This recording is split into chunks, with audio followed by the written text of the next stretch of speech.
به نام خدا، عرض سلام و خسته نباشید خدمت همه شما عزیزان گرامی. در ایام ماه مبارک رمضان هستیم و چقدر خوبه که ما با آمادگی کامل وارد این ماه مبارک بشیم و در واقع بهترین استفاده رو از این ماه مبارک ببریم. اما یه سوال مهمی که این روزها وجود داره و از کارشناسان و متخصصان تغذیه در واقع سوال میشه این هستش که آیا ما آماده روزه‌داری هستیم یا نیستیم و چگونه بفهمیم که ما آماده ورود به این ایام در واقع هستیم و چگونه میتونیم از این ماه مبارک بهترین استفاده رو ببریم. اگر تا حالا تجربه ضعف، سردرد، تشنگی شدید یا مشکلات گوارشی رو توی روزهای اول روزه‌داری داشتید، این ویدیو دقیقاً برای شماست، چون قراره نکات فوق‌العاده‌ای رو در مورد تغذیه صحیح قبل از شروع رمضان بهتون بگیم که کمک میکنه با انرژی، سلامت و بدون سختی وارد این ماه مبارک بشید. پس تا آخر ویدیو با من همراه باشید.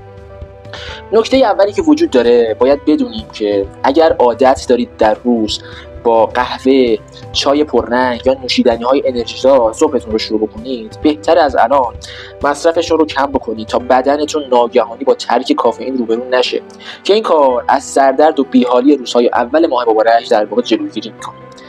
پس نکته‌ای که متوجه شدیم این هستش که کم کردن تدریجی مصرف کافئین و قند. نکته بعدی این هستش که بدن ما عاشق برنامه‌ریزیه. اگه تا الان وعده‌های غذایی نامنظم داشتید، سعی بکنید که تا قبل از ماه مبارک یک الگوی منظمی رو برای خودتون بسازید. 3 وعده اصلی و 2 میان وعده در ساعات مشخص تا بدنتون راحت‌تر با تغییرات ماه مبارک کنار بیاد. پس نکته که اینجا فهمیدیم چی شد؟ اینکه تنظیم وعده‌های غذایی خیلی های اهمیت هستش. نکته بعدی مصرف فیبر و پروتئین های بیشتر هستش. چرا؟ فیبر باعث میشه که گوارش شما بهتر کار بکنه و از مشکلاتی مثل یبوست جلوگیری بکنه. حتما سبزیجات، میوه ها و غلات سبوسدار رو توی رژیم غذاییتون جا بدید. همچنین علاوه بر فیبری که گفتیم مصرف بکنید، پروتئین هم باعث سیری طولانی مدت میشه و در واقع انرژی شما رو در طول روز بیشتر میکنه. محصولات پروتئینی مثل گوشت بدون چربی، تخم مرغ و حبوبات هستش که میتونید در فاصله بین افطار تا سحر استفاده بکنید تا تأثیراتش رو در واقع در طول روز حس بکنید.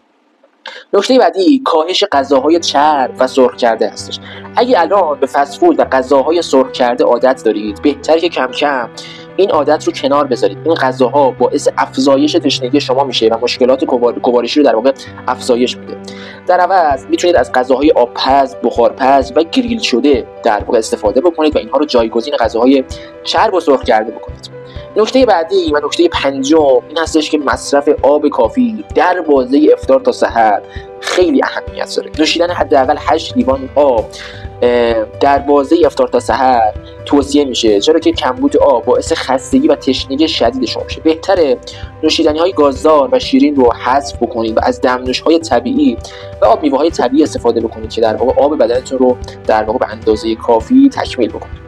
نکته بعدی تنظیم ساعت خواب هستش. بدن برای تطبیق با برنامه جدید نیاز به آمادگی داره. اگر تا دیر وقت بیدار میمونید، سعی بکنید از چند روز قبل از ماه مبارک زودتر بخوابید و بدنتون رو در واقع به برنامه سحری و افطار عادت بدید.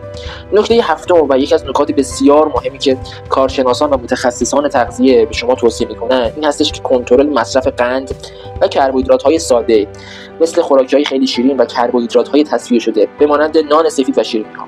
اینا باعث افت و خیز ناگهانی قند خون میشن. پس بهتره که از کربوهیدرات‌های پیچیده مثل برنج قهوه‌ای، جوی دوسر و نون سبوسدار استفاده بکنید تا انرژی پایداری داشته باشید. پس ما به جای اینکه بیایم از کربوهیدرات‌های ساده و تصفیه شده استفاده بکنیم، بیایم در این ماه در واقع به جای این کربوهیدرات ها از کربوهیدرات در واقع پیچیده استفاده میکنیم تا بتونه در واقع هم ما رو انرژی ما رو نگه بداره، هم باعث در واقع کاهش گرسنگی ما بشه به دلیل اون فیبری که این محصولات دارن. به عنوان مثال صابون سبوسدار به علت اون فیبری که داره باعث میشه که شما مدت زیادی در واقع حس گرسنگی رو نداشته باشید و همین که باعث میشه جلوگیری بکنه از افت و خیز ناگهانی قند خون.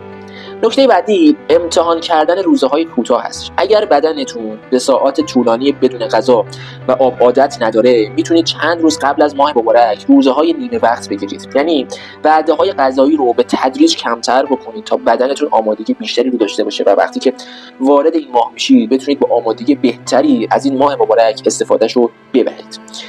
نکته نهم و اینجا حالا بگید شما چه راهکارهایی رو برای آماده شدن برای روزه‌داری در این ایام سراغ دارید و تجربه کردید؟